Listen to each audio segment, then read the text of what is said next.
Yes, shalom watu wa Mungu. Mungu wabariki sana wote ambao mmepata neema hii ya kuweza ni join usiku wa leo. God bless you everyone. Yes, tunavyofahamu tuna maombi ambayo tumeanzisha, ni maombi maalum kwa ajili ya wanandoa. Wale ambao wamekuwa wakifuatilia, tumeanza maombi na maombi haya ni maalum kwa ajili ya wanandoa. Nimesema lengo la kufanya haya maombi ya wanandoa, na sio maombi haya tu. Tuna program nyingine ambao tulipaswa kuianza leo Jumatatu, ni program pia ya single. Lakini pia wale wanaohudhuria kwenye semina zetu Dar es Salaam, tumekuwa tukifanya maombi kwa muda mrefu, na nimekuwa nikisisitiza pia watu wafanye maombi kwa muda mrefu. Kwa nini nimesema tufanye maombi haya, na kwa nini huwa nasisitiza watu wafanye maombi kwa muda mrefu? Ni kwa sababu Biblia inatuambia kwamba tunahitaji kuomba juu ya matatizo tulionayo.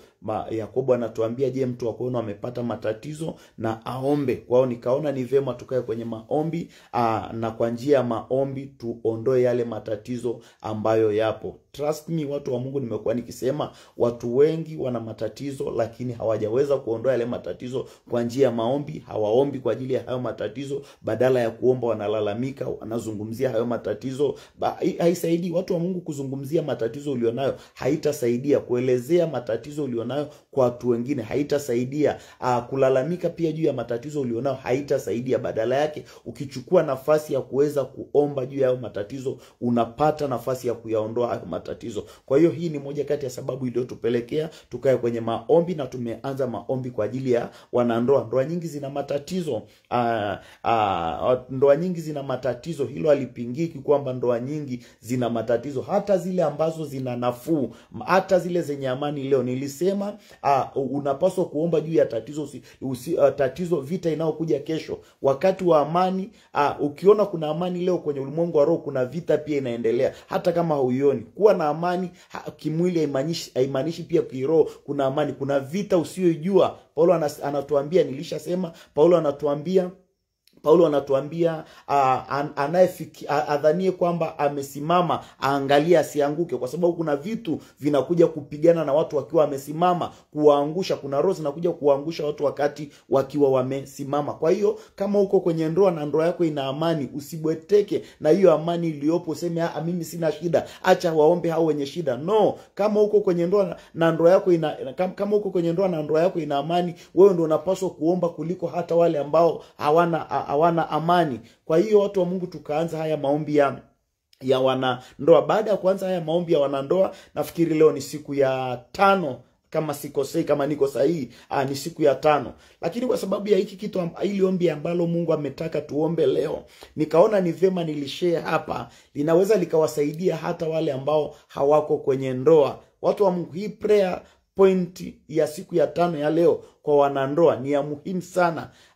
Inaweza ikawasaidia hata wale ambao hawako kwenye ndoa. Ndio maana nimetaka niishare hapa. Watu wa Mungu, swala la financial status kiroho, financial status ya kiroho ya mtu kabla haujaolewa naye, kabla hujamuoa, ni ya muhimu sana kuiangalia. Ni muhimu sana kuangalia background ya mtu kiuchumi kabla ya kuolewa naye, au kabla ya kuingia kwenye ndoa na huyo mtu. Obvious, ni muhimu sana kuelewa background ya kiroho ya mtu kiuchumi, hali yake ya kiuchumi kiroho ikoje, kabla ya kukubaliana kuingia naye kwenye ndoa.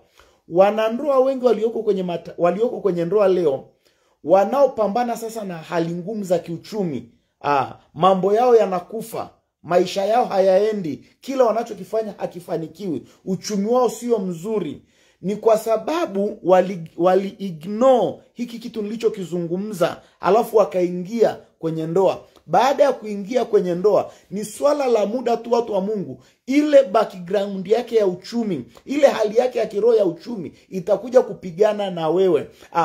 We know kwamba, nisikilize, we know kwamba hatukutoka kwenye familia za matajiri. Wengi wetu hatukutoka kwenye familia za matajiri. Na kama hatukufight jambo hilo kabla hatujaingia kwenye ndoa, tuwe na uhakika kabisa ile familia tuliotoka kiroho, eneo hilo la uchumi litakuja kutupinga tukiwa kwenye ndoa. Kuna kesi moja nataka tuistadi, ni kesi ya Yakobo. Tunafahamu kwamba Yakobo alitoka kwenye familia, kwenye lineage ya matajiri kiroho. Babu yake alikuwa ni baba yake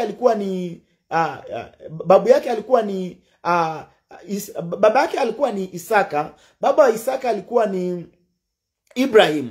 Ibrahim alikuwa ni tajiri, Isaka alikuwa ni tajiri, na Yakobo alikuwa ni tajiri. Kwenye Mwanzo 27, kwenye Mwanzo 27:30 tunaona Yakobo akibarikiwa na baba yake Isaka, akimpact ile baraka ya utajiri iliyokuwa kwenye hiyo familia. Kwa hiyo ni mtu ambaye alitoka kwenye lineage ya mafanikio. Mafanikio yalitokana na Mungu. Babu yao alibarikiwa na Mungu. Babu yao alikuwa amepata mafanikio hayo kwa Mungu. Isaka akaja akarithi yale mafanikio kutoka kwa baba yake. Isaka akayabadilisha, akachukua kutoka kwa Esau yale mafanikio akayaweka kwenye mtoto wake wa pili ambaye ni Yakobo. Kwa hiyo Eman ambaye amebarikiwa, hali yake ya kiuchumi iko sawa sawa, anaitwa ni Yakobo. Alirithi, hali yake ya kiuchumi kiroho ilikuwa iko sawa. Mwanaume huyo akafika kuoa, watu wa Mungu, hakutaka kuangalia hali ya kiroho ya uchumi ya yule mtu anayetaka kwenda kumuoa ikoje. Akaenda kuoa kwa nyumba ya Laban. Nyumba ya Laban ilikuwa ina shida kiroho kwenye eneo la uchumi. Kwenye Mwanzo 31:14, uchawi uliokuwa kwenye ile nyumba uchawi uliokuwa kwenye ile nyumba ya Laban, ambayo Yakobo alienda kuoa bila kujua kwamba kwenye hii nyumba kuna uchawi unaofight hao watoto, na kwa sababu unawafight hao watoto wanakuwa ni maskini kiroho. Pesa zao zote zinapotea, hata wakifanya nini hawafanikiwi. Yakobo akaenda akaoa huko. Tumejuaje kwamba najaribu kusummarize hili jambo ili niende kwenye pointi yangu. Tumejuaje kwamba Yakobo alienda kuoa kwenye nyumba ambayo ilikuwa ina kitu kinawafight kiroho kwenye eneo la uchumi? Maandiko yanatuambia hivi kwenye Mwanzo 31:14. Mwanzo 31:14-15 utaenda kusoma mwenyewe. Maandiko yanatuambia watoto wa Laban ambaye ni Lea na Rahel walimwambia Yakobo hivi: "Je, kuna kitu chochote kilichobaki kwa baba yetu? Baba yetu si alituuza, na baada ya kutuuza tukabaki watupu, pesa zetu amechukua. Kwa hiyo sisi hatuna kitu. Kiuchumi hatuna kitu. Sisi ni maskini kiroho. Baba yetu ametuuza." Sikiliza, hawa watoto wanasema hivi: baba yetu ametuuza na hatuna kitu, na pesa zetu ndio amezichukua. Kwa sababu hiyo hatuna kitu chochote tulichobakiwa nacho. Watoto hao wanaotoa statement ya namna hii ndio watoto ambao Yakobo alienda kuwaoa bila kuangalia hali yao ya uchumi kiroho. Watu wa Mungu, kilichotokea ni nini? Kwa sababu Yakobo alienda kuoa watu ambao hakuangalia financial status yao kiroho ikoje. Kilichotokea ni nini? Kwenye Mwanzo 31:42, Yakobo anatoa statement hii. Anasema, "Kama sio Mungu angekuwa pamoja na mimi, leo hii ningeondoka kwako nikiwa mtupu. Miaka 40 yote niliyokutumikia ningeondoka kwako nikiwa mtupu." Kwa nini? Sio kwa sababu ya ule utumwa, kwa sababu alioa watoto ambao watoto hao wanamuunganisha kwenye roho ya utupu. Kwa sababu baba yake alikuwa ameuza kiroho, alikuwa amewakabidhi kiroho kwenye miungu ya kwake. Kwa hiyo Yakobo anasema, kama sio Mungu alikuwa pamoja na mimi. Watu wa Mungu, kama Yakobo hakuwa na nguvu fulani ya kiroho ya kupigana na zile roho za wale wanawake aliowaoa, angekuwa maskini. Angekuwa maskini kabisa. Ndio tunapata wanandoa leo wako kwenye ndoa, hakuna kitu chochote kinachoenda kwenye ndoa yao. Kwenye eneo la uchumi kumesizi kabisa. Kila kitu kimefunga. Yaani uko kwenye ndoa lakini kila kitu kimefunga. Miradi yako imefunga, pesa zako zimefunga, kila kitu unachokijaribu kinakufa. Kwa nini? Umeoa nani? status yake ya kiroho ikoje, background yake ya kiroho ikoje. Wewe background yako ya kiroho kwenye hilo eneo la uchumi ikoje. Kama haukuishughulikia watu wa Mungu, uwe na uhakika hata ukiingia kwenye ndoa na mtu ambaye background yake iko right, iko sawa kiuchumi, uwe na uhakika ile background itakufight. Ile background itakufight. Nini nataka nifanye na wanandoa usiku wa leo? Nataka wanandoa tuombe toba kwa ajili ya background za wenza wetu kiroho. Kwenye hilo eneo la uchumi tu, hali zao za kiroho, vile vitu alivyofanya. Watu wengine wana madeni ya kiroho, watu wengine wana makosa ya kiroho kwenye eneo la uchumi, watu wengine wana laana, watu wengine yani kuna vitu vya kiroho vinawafuatilia. Na kwa sababu hawakushughulika navyo, na sisi hatukushughulika navyo, tunashindwa kuendelea sasa kwenye eneo la uchumi. Kwa sababu hawakushughulika na hivyo vitu kabla ya kuingia kwenye ndoa, na tukaingia nao, tukajoin nao kwenye ndoa, kinachotokea ni nini? Sisi pia huo uchumi wa hiyo ndoa, huo uchumi wa hiyo familia utapigwa. Hakuna kitu mnaweza mkakifanya kama wanandoa kikafanikiwa. Kwa hiyo natamani wanandoa, na hata kama sio mwanandoa unaweza ukafanya maombi ukajoin, natamani wanandoa mfanye maombi haya leo. Shughulika na background yake kiroho kwenye hicho kipengele cha uchumi tu. Usishughulikie background nyingine. Hali yake ya kiroho, ya kiuchumi. Makosa yale alionayo ya kiuchumi aliyokuja kuingia nao kwenye ndoa. Madeni yale ya kiroho alionayo kwenye eneo la uchumi aliyokuja kuingia nao kwenye ndoa. Zile laana za uchumi, umaskini alionao aliyokuja kuingia nao kwenye ndoa. Usipovishughulikia vitakukamata kwenye eneo la uchumi, na wewe utaanza kulia uchumi wako ni mgumu. Mambo yako hayaendi.